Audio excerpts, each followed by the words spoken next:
Walker is sparkly, full of fun, energy, tons of enthusiasm.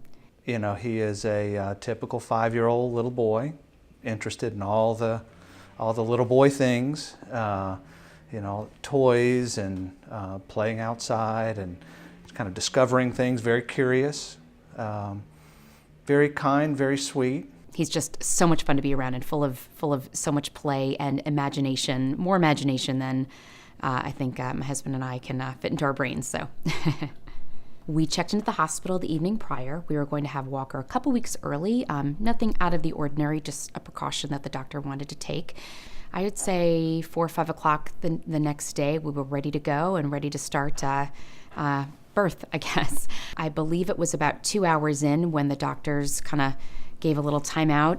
And so a decision was made that they needed to go in and do an emergency procedure and take him out. A little scary, to say the least. I was already exhausted, having spent the entire day at the hospital. Like most women who have C-sections, a little uncomfortable and a little scary, but it was well worth the wait. And Walker was born in the evening around 10-something that night on a Friday night on May 25th.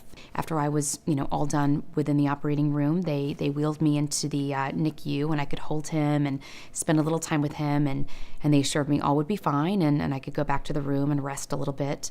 They brought him to us, and again, everything seemed all systems go. I guess one morning we came in, and the attending nurse told us that during the night, Walker had stopped breathing twice.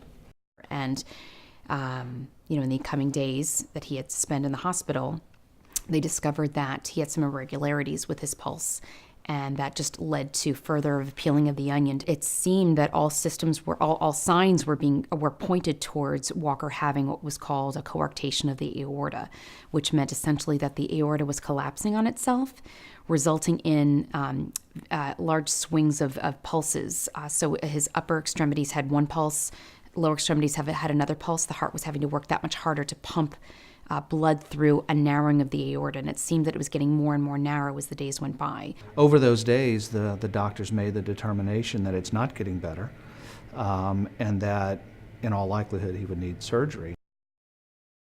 I remember being frightened, being sad, but also knowing that he's in the best hands.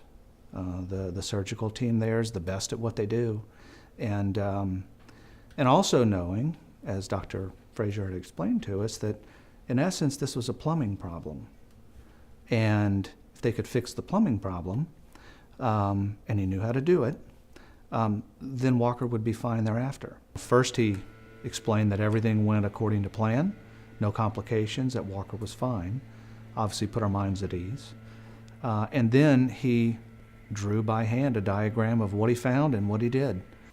We're thrilled to say that he made it through perfectly well and has a perfect heart to this day. It goes without saying, I am incredibly grateful and thankful for all of the incredible talent at the hospital. It's without words. I mean, I'm so thankful. Had this happened 10 years ago, 20 years ago, had this happened when my husband and I were born, we most likely would not be here. So thank God we've got a great organization like American Heart Association to help us. It's wonderful to know that there's so much hope, there's so much opportunity for them, for their children to have such healthy lives like ours does.